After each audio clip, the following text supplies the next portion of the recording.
Hi friends, welcome back to my channel. మీరు కనుక నా ఛానల్ ఫస్ట్ టైం చూస్తున్నారా అయితే సబ్స్క్రైబ్ చేసుకోండి. అలాగే పక్కనే ఉన్న బెల్ ఐకాన్ని క్లిక్ చేసేయండి ఫ్రెండ్స్. ఈరోజు ఎపిసోడ్ అయితే సూపర్గా అదిరిపోబోతుంది. ఎక్కడ కూడా స్కిప్ చేయకుండా మొత్తం చూసేయండి ఫ్రెండ్స్. అప్పుడే మీరు ఎంజాయ్ చేయగలుగుతారు. నచ్చినట్లయితే చిన్న లైక్ ఇచ్చి ఎంకరేజ్ చేసేయండి. ఇక ఎపిసోడ్లోకి అయితే వెళ్ళిపోదాం. ఎపిసోడ్ స్టార్ట్ అవగానే మొత్తానికి చూసుకున్నట్లయితే సిద్ధార్థ్ అయితే బోర్డు మీటింగ్లో కావ్య ప్రూవ్ చేసుకోవాలని, కావ్య ప్రూవ్ చేసుకోకపోతే ఇక 2 రోజుల్లో చాలా పెద్ద డీల్ ఇక తన మూలంగానే వచ్చింది కాబట్టి తను ఎండి చైర్లో కూర్చుంటానని ఇక కమిటీ మెంబర్స్లో అందరి దగ్గర ఇక చాలా పెద్దగానే చెప్తాడు సిద్ధార్థ్. అయితే సిద్ధార్థ మాటలకి అందరూ కూడా ఇక తల వంచక తప్పదు. మా మేడం కరెక్ట్గానే ప్రూవ్ చేసుకుంటారు.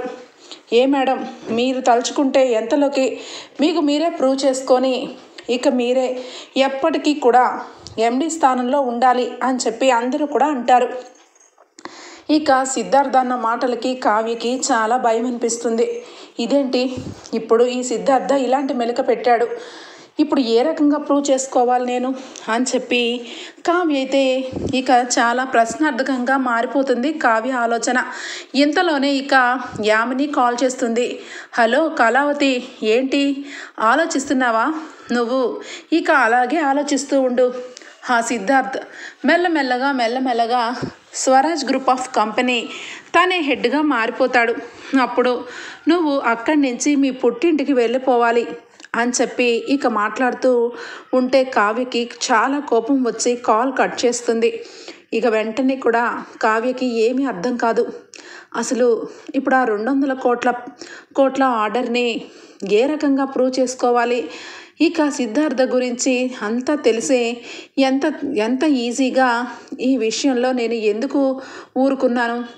వెంటనే అసలు ఆ ఆర్డర్కి సంబంధించిన విషయాలన్నీ ఎంక్వైరీ చేస్తాను అని చెప్పి 200 కోట్ల ప్రాజెక్టు గురించి ఆలోచన చేస్తూ అన్ని విషయాలు నాకు తెలియవు, కొన్ని విషయాలు ఆయనకే తెలుస్తాయి, ఆయనకి ఎంతైనా గతం మర్చిపోయినా కొన్ని విషయాల్లో ఆలోచన అందుతుంది కదా అని చెప్పి రాజ్కి కాల్ చేస్తుంది. రాజ్ ఇక వెంటనే కూడా వస్తాడు. రావడంతోనే కళావతి గారు ఏదో అర్జెంటుగా మాట్లాడాలన్నారు.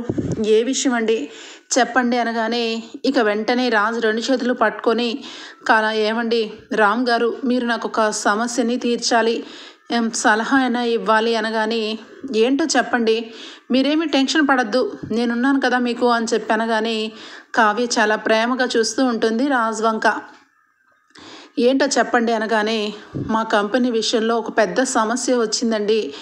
మా కంపెనీకి సంబంధించిన ఇక గ్రూప్ మెంబర్స్లో ఒక అతను సిద్ధార్థ్ అనే అతను ఏదో పెద్ద ప్రాజెక్ట్ అయితే తన మూలంగా రాబోతుందని, ఇక 200 కోట్ల ప్రాజెక్టు తనని చూసే ఇచ్చారు కాబట్టి ఈ కళావతి ఎప్పటి నుంచో ఈ కంపెనీని ఇక కింద వరుసలోకి లాగేస్తుందని అందరికీ కూడా లేనిపోని మాటలు చెప్పి ఏదో రకంగా నన్ను ప్రూవ్ చేసుకోమని షరతులు పెట్టారు.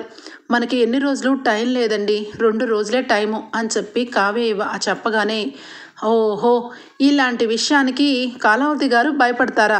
అసలు భయం అనేది ఉందా కళావతి గారికి అనగానే ఏంటండి మీరు మాట్లాడేది అనగానే ముందు మీరు టెన్షన్ మానండి, ఫస్ట్ టెన్షన్ మాని నా చేతుల్లో చేతులు పెట్టి నా కళ్ళల్లో కళ్ళు పెట్టి సూటిగా చూడండి అని చెప్పి అంటాడు. ఏంటండి మీరు చెప్పేది అనగానే 2 చేతులు పట్టుకొని రాజ్ కళ్ళల్లో కళ్ళు పెట్టి చూడగానే రాజ్ ఒక్క నిమిషంలో చూడండి కళావతి గారు, మీరు అనుకుంటే ఖచ్చితంగా జరుగుతుంది. మీరు మొట్టమొదటి నుంచి ఈ ఆఫీసుని ఈ కంపెనీని మీరే చూస్తున్నారని అన్నారు. అలాంటప్పుడు మిమ్మల్ని చూసే కదా ఆ ప్రాజెక్టు ఆ సిద్ధార్థకి ఇచ్చుంటారు. అలాంటప్పుడు మీరు ఎక్కడైనా ఆలోచన ఒక్కసారి చూడండి, మీకు ప్రాజెక్టుకు సంబంధించిన అన్ని విషయాలు మీకు గుర్తుకొస్తాయి అని చెప్పి రాజ్ అంటాడు. ఇక వెంటనే కావ్య డిజైన్స్లో నేను అన్ని డిజైన్స్ బాగా వేస్తాను, అవి నగలకు సంబంధించి అమెరికాలో అటు సైడు దేవుడి విగ్రహాలకి వేయాల్సిన డిజైన్స్ సిద్ధార్థ మొహం చూసి ఎందుకు ఇస్తారు? ఖచ్చితంగా ఏదో మతలబు ఉంది. ఈ విషయంలో నేను ఏ రకంగా మిస్ అయ్యానో నేను వెంటనే కూడా ఆ ప్రాజెక్టు ఇచ్చిన అతనికి వాళ్ళ పిఏకి కాల్ చేయాలి అని చెప్పి వెంటనే కూడా కాల్ చేస్తుంది.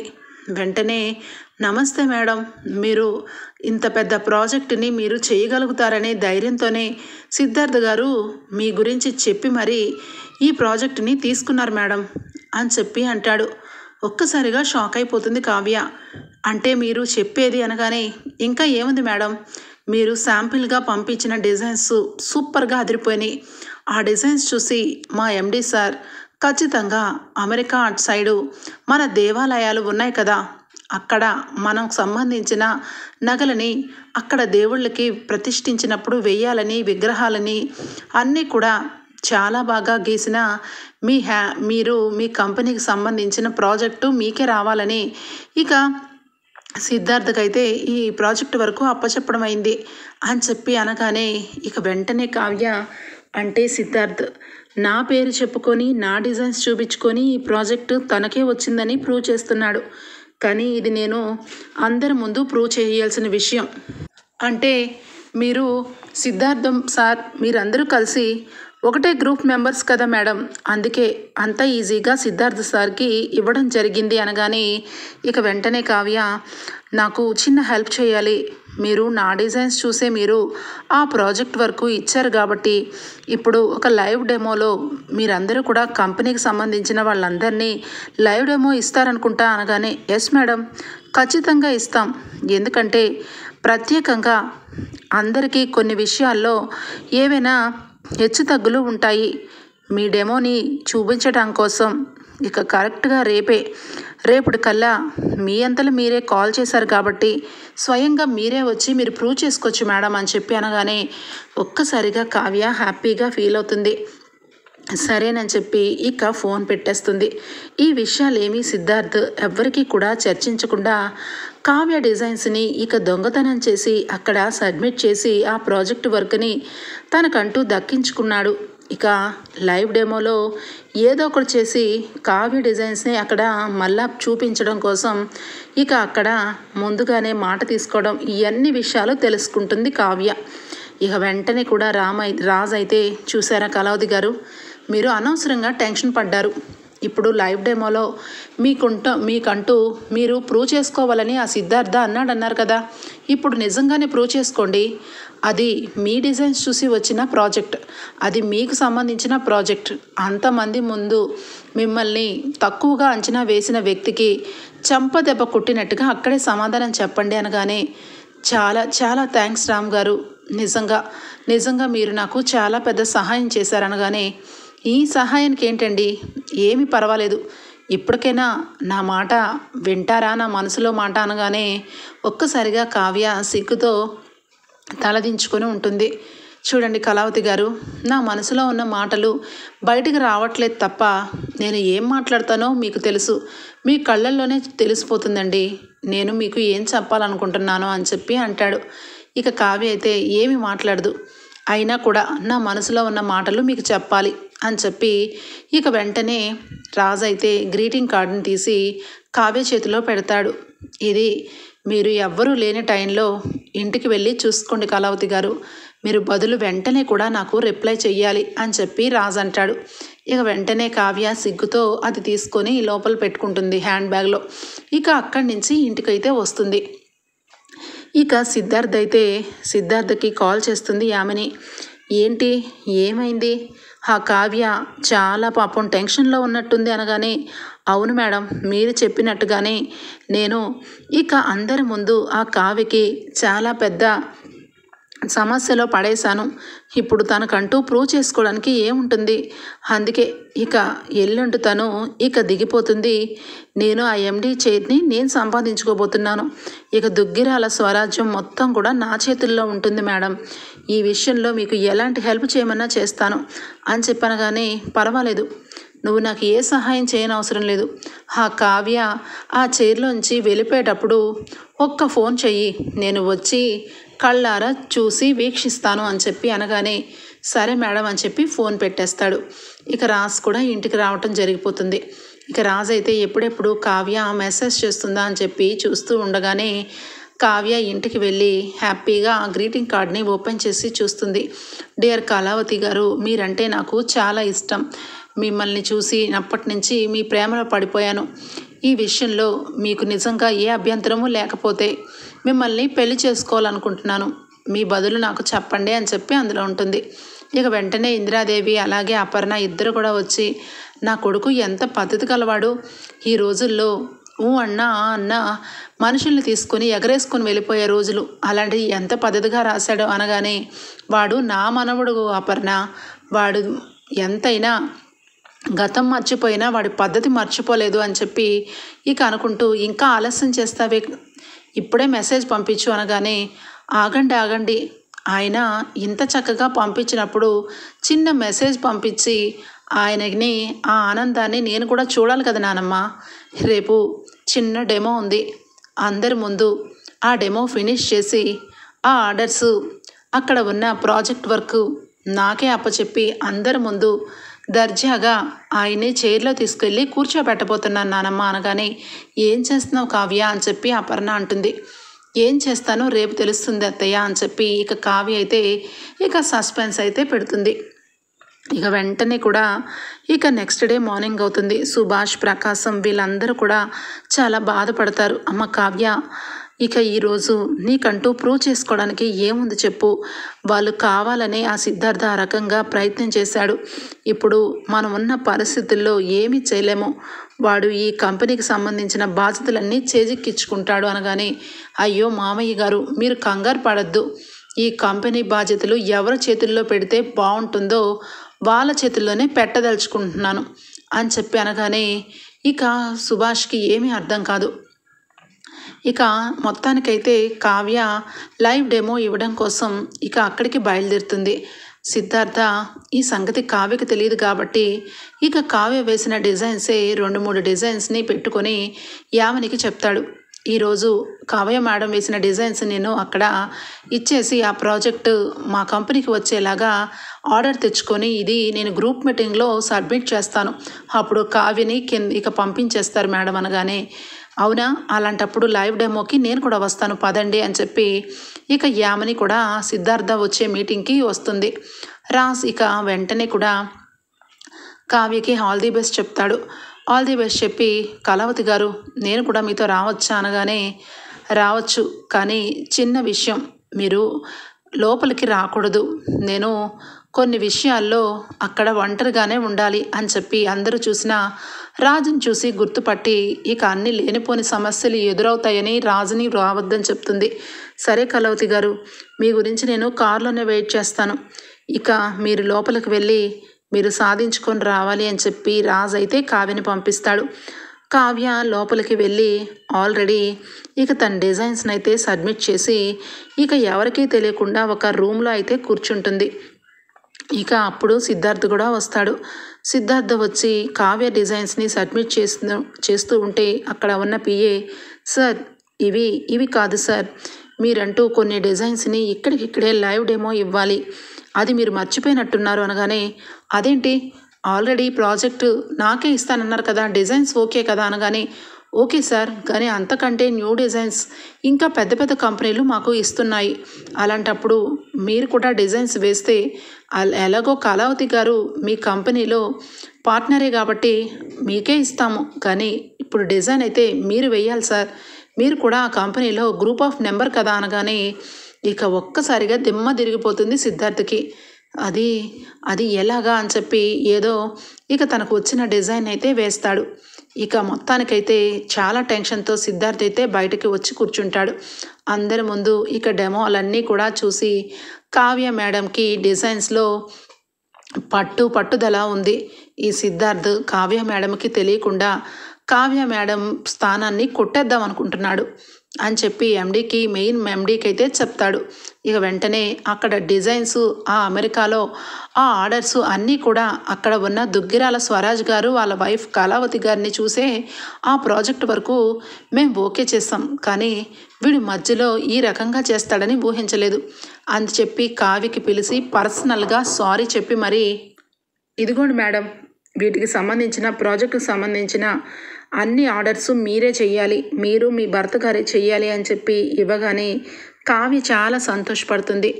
ఇప్పుడే అనౌన్స్ చేస్తాను, ఇది కావ్య మేడంకి ఆర్డర్ అయితే ఇచ్చామని అందరికీ మేము అనౌన్స్ చేస్తాము అనగానే అందరికీ చెయ్యండి కానీ ఒక్క సిద్ధార్థకు మాత్రం ఈ విషయం తెలియకూడదు, సిద్ధార్థకి రేపు మార్నింగ్ తెలియాలి అని చెప్పి కావ్య వాళ్ళతో డీలింగ్ కుదుర్చుకొని ఆ ప్రాజెక్ట్ పేపర్స్ అన్నీ తీసుకొని వెనక ద్వారం నుంచి బయటకు వచ్చేస్తుంది. ఇక రాజుని చూసి రాజు అయితే ఓకేనా అని చెప్పి అనగానే ఓకే రామ్ గారు ఓకే, ఇదంతా మీరు చెప్పిన ఐడియానే అని చెప్పి కావ్య చాలా హ్యాపీగా కారులో కూర్చుంటుంది. ఇప్పుడు ఎక్కడికి ఇంటికేనా అనగానే లేదు సరే నేను ఒక చోటకి తీసుకొని వెళ్తాను అక్కడికి రండి అనగానే ఎక్కడికి కళావతి గారు చెప్పండి అనగానే పదండి అని చెప్పి తీసుకొని వెళ్తుంది. ఇక అక్కడ చాలా పీస్ఫుల్గా ఉంటుంది, అక్కడ అంతా కూడా జలపాతాలన్నీ కూడా ఉంటాయి. కళావతి గారు ఏంటి మీరు చాలా హ్యాపీ మూడ్లో ఉన్నారు, కానీ నేనే హ్యాపీ మూడ్లో లేను, మీరు మెసేజ్ చేస్తారేమో అనుకుంటే ఏ మెసేజ్ చేయలేదు అనగానే రామ్ గారు నేను మెసేజ్ చేస్తే మీ కళ్ళల్లో ఆనందాన్ని నేను ఎలా చూడగలుగుతాను, అందుకే మీ కళ్ళ ముందు నేను మీ కళ్ళ ఎదుట నుంచొని మీరు నాకు ప్రపోజ్ చేస్తే ఆ ప్రపోజ్ని ఓకే చేద్దామని ఈ ప్లేస్కి తీసుకొచ్చాను అనగానే ఒక్కసారిగా రాజ్ ఆశ్చర్యపోతాడు. ఇక వెంటనే ఇక రాజ్ అయితే అది సడన్గా ఏ గిఫ్ట్ లేకుండా అనగానే ఏ గిఫ్ట్ ఎందుకు ఉండదు, ఇదిగోండి గిఫ్ట్ అని చెప్పి డైమండ్ రింగ్ని చూపిస్తుంది. ఒక్కసారిగా రాజ్ కళావతి గారు ఈ రింగు అనగానే ఈ రింగ్ మీరు నాకు తొడగాలి పట్టుకోండి అని చెప్పి చేతికిస్తుంది. ఆ రింగ్ని రాజ్ చూడగానే రాజ్కి ఒక్క క్షణం ఒక రకంగా అయిపోతుంది. ఎందుకంటే రాజ్కి యాక్సిడెంట్ జరగకముందు భూత్ బంగ్లాలో కావ్య వేలకి తొడిగిన రింగ్ అది. ఇక వెంటనే రాజ్ అయితే ఒక్క నిమిషం తల ఒక రకంగా అనుకొని ఈ రింగ్ని ఇక కావ్య చేతికి పెట్టి ఐ లవ్ యూ అని చెప్పి ప్రపోజ్ చేస్తాడు. ఇక మీటు అని చెప్పి కావ్య కూడా ఓకే చేస్తుంది. మొత్తానికైతే కావ్య రాజ్ అయితే ప్రపోజల్ అయితే అయిపోతుంది. ఇక కావ్య మెల్లగా నవ్వుకుంటూ సరే రామ్ గారు ఇక నేను వెళ్తాను అనగానే ఓకే కళావతి గారు త్వరలోనే మన పెళ్ళి కూడా జరిగిపోవాలి అని చెప్పి రాజ్ అంటాడు. ఇక మార్నింగే మీరు ఆఫీస్కి రావాలి అని చెప్పి కావ్య చెప్తుంది. ఎందుకని అని చెప్పి అనగానే మీరు నా మాట విని ఎందుకు ఏమిటి అనే క్వశ్చన్స్ అయితే వేయకండి, దయచేసి నాకు మీరు రేపు పొద్దున్నే ఆఫీస్కి రావాలి అని చెప్పి కావ్య చెప్తుంది. ఆ మాటలకి ఇక రాజు అయితే సరేనని చెప్పి వెళ్ళిపోతాడు. ఇక కావ్య ఇంటికి రాగానే ఇందిరాదేవి సీతారామయ్య అందరూ కూడా హాల్లో ఉంటారు.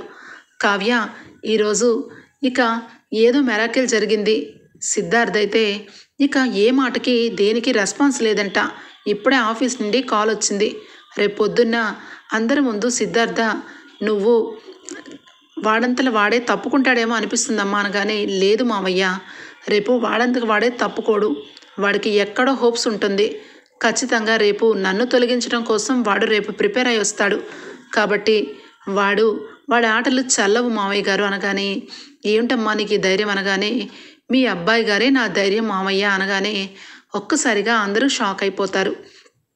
అమ్మ కావ్య ఏం చెప్తున్నావు అని చెప్పి ఇందిరాదేవి అనగానే నానమ్మ మీరు అత్తయ్య ఇంట్లో అందరూ కూడా ఆయన గురించి తక్కువ అంచనా వేశారు, ఆయన నాకు ప్రపోజ్ చేస్తారు, నేను ఓకే చెప్పాను, కావాలండి చూడండి అని చెప్పి రింగ్ చూపిస్తుంది.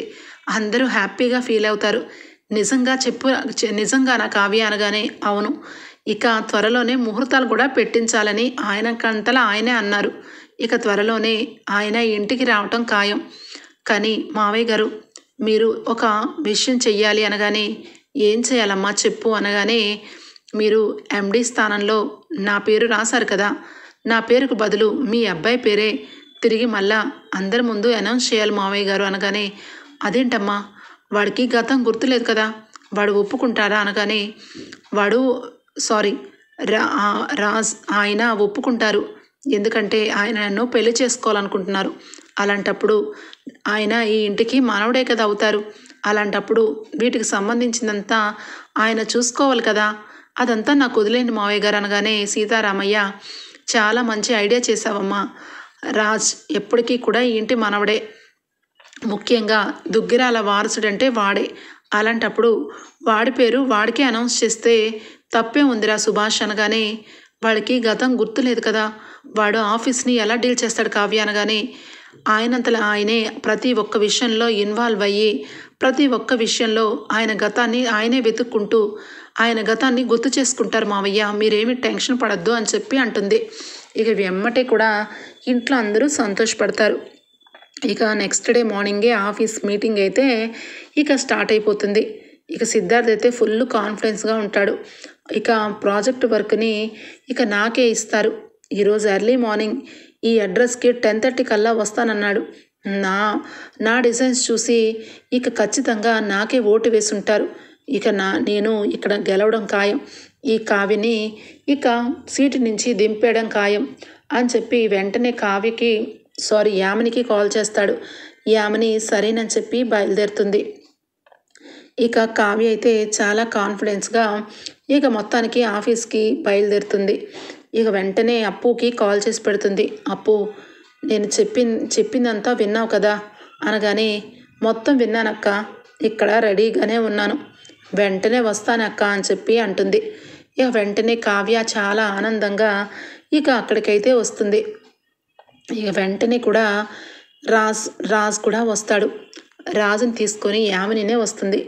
ఎందుకంటే కావాలని ఇక యామిని అందరి ముందు కావ్య ఓటమిని చూపించాలి రాజ్కని పన్నాగం వేస్తుంది. ఇక కావ్య అలాగే సుభాష్ అందరూ కూడా బోర్డు మీటింగ్లో ఉండగానే రాజ్ అయితే యామినితో చెప్పి ఇక రూమ్లో కూర్చొని ఉంటాడు. యామిని అయితే, నాకు కూడా అదే కావాలి బావా, నువ్వు అక్కడ ఉంటే అందరూ గుర్తుపడతారు, కానీ నువ్వు ఎక్కడ ఉంటూనే ఆ కావ్య బాధపడుకుంటూ వెళ్ళిపోవడం నా కళ్ళారా చూడాలి కదా, నువ్వు కూడా చూడాలి కదా అని చెప్పి ఇక తన గోతిని తనే తవ్వుకొని మరీ ఆఫీస్కి వస్తుంది. ఇక అందరి ముందు దుగ్గిరాల కుటుంబం గురించి అందరి ముందు ప్రూవ్ చేసుకోలేదు, రాజ్ అనే వ్యక్తే లేడు, ఇప్పుడు ఈ ఆడ మనిషి ఏ విధంగా ప్రూవ్ చేసుకోగలిగిద్ది, చేసుకోలేదు, కావాలంటే తన్నే చెప్పమనండి, ఈ ప్రాజెక్ట్ వర్క్ తను ఫినిష్ చేయగలదా లేదా చెప్పండి కళావతి గారు, కావ్య గారు అని చెప్పాను. కానీ ఇంతలోనే ఇక మేనేజర్ అయితే వస్తాడు. ఇక మేనేజర్ని చూసి సిద్ధార్థ్ అయితే, అమ్మయ్య, అందరి ముందు వచ్చి నా పేరుని అనౌన్స్ చేసి ఈ ఆర్డరు నన్ను చూసి వచ్చిందనే చెప్తాడు అనగాని మురిసిపోతూ ఉంటే, మేడం ఈరోజు చాలా హ్యాపీగా ఉంది మేడం, ఈ ప్రాజెక్టు మీరే సంపాదించారు, మిమ్మల్ని చూసే ఈ ప్రాజెక్ట్ ఓకే అయింది, ఒకటా రెండా ఏకంగా 200 కోట్ల ప్రాజెక్ట్ వరకు కళావతి మేడంకే దక్కింది అని చెప్పి అందరూ కూడా క్లాప్స్ కొడతారు. దెబ్బకి షాక్ అయిపోతాడు సిద్ధార్థ్ అయితే. ఏం మాట్లాడుతున్నారు మీరంతా, కళావతి గారి కావ్యని చూసి ఇవ్వడం ఏంటి అనగానే ఇక వెంటనే కావ్య అయితే సిద్ధార్థ చంప పగల కొడుతుంది. మేడం మిమ్మల్ని అనగానే, షడప్, అసలు నువ్వు గ్రూప్ ఆఫ్ మెంబర్వేనా, ఈ కంపెనీకి కావాల్సింది నీలాంటి వాళ్ళు కాదు, ఎప్పుడెప్పుడు చైర్మన్ చైర్ కొట్టేద్దామని చూసే నీలాంటి గోతికాడ నక్కలు ఈ గ్రూప్ ఆఫ్ మెంబర్లో ఉన్నా వేస్టే, నువ్వు ఇప్పుడే ఇక్కడి నుంచి వెళ్ళిపోవాలి అనగానే, ఏం మాట్లాడుతున్నావు కావ్య, నన్ను చాలా తక్కువ అంచనా వేసావు, నేను ఈ విషయంలో అసలు విడిచిపెట్టను, నువ్వు ప్రూవ్ చేసుకోవాలని చెప్పానని ఏదో మాయ చేసావు అనగానే, ఏ మాయ చేయలేదు, నువ్వు యామినితో చేతులు కలిపి ఈ కంపెనీని ఇక తప్పుదారి పట్టించాలనుకున్నావు, అదే నాకు మొత్తం తెలిసే నిన్ను ఈ రకంగా దెబ్బ కొట్టాను, ఈ ప్రాజెక్ట్ వర్క్ నా డిజైన్స్ చూసి ఇచ్చారు కాబట్టి అది నా మూలంగా వచ్చిన ప్రాజెక్టే, కానీ నేను మళ్ళా రెండొకసారి ఇక ప్రూవ్ చేసుకున్నాను, ఇదిగో నువ్వు చెప్పిన ఈ ప్రాజెక్ట్ వర్కే కదా నీ మొహం చూసి ఇచ్చారన్నావు, కానీ కాదు, నా డిజైన్స్ చూసి ఓకే చెప్పారు, చెప్పండి సార్ అనగానే, అవును మేడం, అవునండి, మిమ్మల్ని చూసి ఈ డిజైన్స్ని చూసి కాదు, మేడం పేరు చూసి మేడం చేసిన డిజైన్స్ చూసే మేము ఈ ప్రాజెక్ట్ వర్క్ ఇచ్చాం, మా ఎండి సార్ కూడా కావ్య మేడం చూసే ఇచ్చారు, అది మీరు తప్పుగా అందరి ముందు చెప్పి మీరు ఈ రకంగా మోసం చేశారు, అది కాదు, అది అబద్ధమని చెప్పడం కోసం ఇక్కడికి పంపించారు అని చెప్పి అందరి ముందు సిద్ధార్థని పరువు పోయేలాగా మాట్లాడతారు. ఇక వెంటనే యామినికి ఏమీ అర్థం కాదు, ఇదేంటి ఈ రకంగా జరిగింది అని చెప్పి వెంటనే, బావా వెళ్దామా బావా అనగానే, ఆగు యామిని అని చెప్పి కావ్య వస్తుంది. అందరి ముందు రాజుని పిలిచి, ఏమండి రామ్ గారు, నేను చెప్పినట్టుగా మీరు చెయ్యండి ప్లీజ్ అనగానే, చెప్పండి కళావతి గారు, ఏం చెయ్యాలో చెప్పండి అనగానే ఇక లోపలికి రూమ్లోకి తీసుకొని వస్తుంది. అందరూ కూడా రామ్ గారు, రాజ్ గారు, మీరు మీరు ఇక్కడే ఉన్నారా? అనవసరంగా మీరు లేరేమోనని చాలా పెద్ద గొడవలు జరిగాయండి అనగానే అందరినీ చూసి రాజ్ అలానే చూస్తూ ఉంటే ఇక వెంటనే సుభాష్ వచ్చి, బాబు నువ్వు మా కోడల్ని పెళ్లి చేసుకోబోతున్నావని మాకు రాత్రే చెప్పింది, అందుకే పవర్ ఆఫ్ పట్టాని మీ పేరు మీద మార్చాము. ఇక నుంచి కావ్యని పెళ్లి చేసుకోపోయే భర్తగా దుగ్గిరాల వారసుడుగా నిన్ను అనౌన్స్ చేయమన్నారు మా నాన్నగారు. రా బాబు రా అని చెప్పి కుర్చీలో కూర్చోపెడతాడు సుభాష్. అయితే అందరూ క్లాప్స్ కొట్టి దండలు వేస్తారు రాజ్కైతే. రాజ్ కావ్య వంక చూస్తూ ఉంటే, చెప్పాను కదా మీరు ఏ మాటలా మాట్లాడకూడదు అనగానే ఎంతలోనే వెంటనే కూడా అప్పు వస్తుంది. రాజ్కి ఏమీ అర్థం కాదు. ఆ రకంగా చూస్తూ కావ్య ఎందుకు ఈ రకంగా ప్రవర్తిస్తుందా అని చెప్పి అనుకుంటూ ఉండగానే ఇక వెంటనే అప్పు వస్తుంది. అప్పుని చూసి కావ్య తల ఊపి ఓకేనా అనగానే, డబల్ ఓకే అక్క, నువ్వు చేసేది 100% కరెక్ట్. బావకి అంతా గతం అంతా కూడా గుర్తుకు తెచ్చేలాంటి పనులన్నీ చెయ్యి, ఏ తప్పు లేదు. అసలు బావ దుగ్గిరాల వారసుడని అనౌన్స్ చేయడమే కాదు, బావ నిన్ను పెళ్లి చేసుకున్న స్వరాజ్ దుగ్గిరాల అని కూడా చెప్పచ్చు అనగానే, అప్పు ఏం మాట్లాడుతున్నావు అని చెప్పి రాజ్ అనగానే వెంటనే యామిని, ఏం మాట్లాడుతున్నావు? రాముని పట్టుకొని మా బావ రాముని పట్టుకొని స్వరాజ్ని చేసేసి దుగ్గిరాల వారసులని అనౌన్స్ చేసేయడమేనా అనగానే, చేసేయచ్చు. ఎందుకంటే మా బావకి గతం మొత్తం గుర్తు చేయడానికి అతనికి సంబంధించిన అన్ని పాత విషయాలన్నీ గుర్తు చేయొచ్చని మాకు డాక్టర్ చెప్పాడులే అనగానే, ఏ డాక్టర్ చెప్పాడు? అసలు ఎవరి గురించి మాట్లాడుతున్నారు అనగానే రాజు వచ్చి, అప్పు ఏం మాట్లాడుతున్నావు? నా పేరు రామే కదా, కానీ కళావతి గారు చెప్పమన్నట్టుగా స్వరాజ్గా ఇక్కడ కూర్చోమన్నట్టుగా కూర్చున్నాను తప్పించి నా పేరు రామే కదా అనగానే, లేదండి మీరు నిజంగానే మీరు స్వరాజ్ గారే, మీరు ఎవరో కాదు నా భర్తే అని చెప్పి అంటుంది కావ్య. ఒక్కసారిగా యామిని, ఏ కావ్య ఏం మాట్లాడుతున్నావు? ప్రాణాలు పోతాయన్నా కూడా తెగించి మాట్లాడుతున్నావా అనగానే, తెగించి మాట్లాడడానికి నేనేమి నీలాంటి దాన్ని కాదు, ఆయన కట్టుకున్న భార్యని. ఏమండి మీరు ఎవరో కాదు, నిజంగానే ఈ కంపెనీ వారసుడు మీరు రామ్ కాదు దుగ్గిరాల స్వరాజ్ అని చెప్పి కావ్య నిజం బయటపెడుతుంది. ఒక్కసారిగా రాజ్ అయితే అలానే స్టక్ అయిపోయినట్టుగా అయిపోతుంది. వెంటనే ఇంజెక్షన్ అయితే చేసేస్తుంది. ఇక డాక్టర్ వచ్చి వెంటనే కూడా రాజ్ సొమ్మసిల్లిపోతాడు. ఏయ్ నా బావను ఏం చేయబోతున్నావు, నా బావను ఏం చేయబోతున్నావు అంటే అప్పు చాచి చంప మీద కొడుతుంది. ఏం చేయడం ఏంటి, అతను మా ఇంటి సభ్యుడు, మా అక్క భర్త, మేమేం చేస్తాం, గతాన్ని గుర్తు చేసే ప్రయత్నం చేస్తాం. ఆగు, ఒక్క అరగంట తర్వాత బావకి లెగిసి గతం గుర్తు తెచ్చుకొని నీ చెంపలు 2 వాయిస్తాడు, ఆ తర్వాతే నీకు అరెస్ట్ వారెంట్ అనగానే ఏం చెయ్యాలో అర్థం కాదు. ఇక వెంటనే కావ్య ఏమండి అని చెప్పి రాజుని లేపుతుంది. రాజు మెల్లగా కళ్ళు తెరుస్తాడు.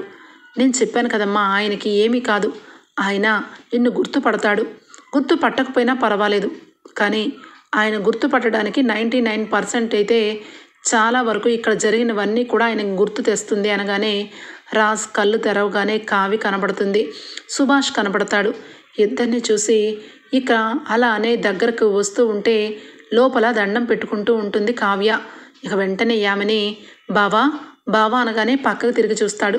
అమ్మయ్య గతం గుర్తు రాలేదు అని చెప్పి, బావా వీళ్ళందరూ కలిసి ఏదో చెయ్యాలనుకుంటున్నారు, పదబావా ఇంటికి వెళ్ళిపోదాం అని చెప్పి చేయి పట్టుకోగానే చెయ్యి ఒక్కసారిగా ఇస్సిరి కొడతాడు రాజైతే.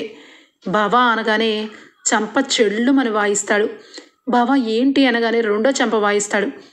ఎవరు బావా, అసలు నీకు నాకు సంబంధం ఏంటి? నువ్వు యామినివి, నేను స్వరాజ్ దుగ్గిరాల, నా భార్య కళావతి, నువ్వు నా చేయి పట్టుకొని ఎక్కడికి తీసుకొని వెళ్తున్నావు అని చెప్పనగానే దెబ్బకి ఫీజులు ఎగిరిపోతాయి యామినికి. వెంటనే కావ్య అయితే దండం పెట్టుకుంటూ ఉంటుంది దేవుడికి. భగవంతుడా నా భర్త నార్మల్గా అవ్వాలని నేను దండం పెట్టుకున్నట్టుగానే చేసావా అని చెప్పి ఇక దండం పెట్టుకుంటూ ఉంటే నాన్న రాజ్ అని చెప్పి సుభాష్ అయితే ఒక పక్క పట్టుకోగానే డాడీ అని చెప్పి దగ్గరికి వచ్చి హక్ చేసుకుంటాడు. కావ్యని చూసి కళావతి నువ్వు నిజంగా గ్రేట్ కళావతి, ఈరోజు నాకు గతం గుర్తులేక ఈ కంపెనీని ఇక ఈ యామిని ఈ సిద్ధార్థ్ లాంటి వాళ్ళు అడ్డగోలంగా ఈ కంపెనీని మూసేయాలని వేసిన ప్లాన్ని నువ్వు ఏ రకంగా తిప్పి కొట్టావో ఆ రకంగా తిప్పి కొట్టావు. నిజంగా నువ్వు నాకు దొరకడం అదృష్టం. నీలాంటి భార్య నాకు దొరకడం నిజంగా నేను చేసుకున్న పుణ్యం అని చెప్పి కావ్యని హక్ చేసుకుంటాడు. ఇక వెంటనే యామిని మొహం మారిపోతూ అది కాదు రామ్ అనగానే మళ్ళా అదే మాట. మా బావకి గతం మొత్తం గుర్తుకు వచ్చింది. యామిని కామిని పిశాచి అని చెప్పి ఇక అప్పు అనగానే అనగానే ఏంటి పద అని చెప్పి 2 చేతులకి సంకెళ్ళు వేసి ఈడ్చుకు వెళ్ళిపోతుంది అప్పు. మొత్తానికైతే కంపెనీని రాజ్ చేతిలో సుభాష్ పెడతాడు. సుభాష్కి ఇక చాలా ఆనందంతో రాజ్ కావ్యకి కూడా మరొకసారి పెళ్లి చేయాలని చెప్పి ఇక వెంటనే కూడా రాజ్ కావ్యని ఇంటికి తీసుకొని వెళ్ళిపోతాడు సుభాష్ అయితే. ఓకే ఫ్రెండ్స్, రాబోయే ఎపిసోడ్స్లో ఈ విధంగానే జరగబోతుంది. మీకు గనక నచ్చినట్లయితే లైక్ ఇచ్చేయండి friends. Bye, take care, thank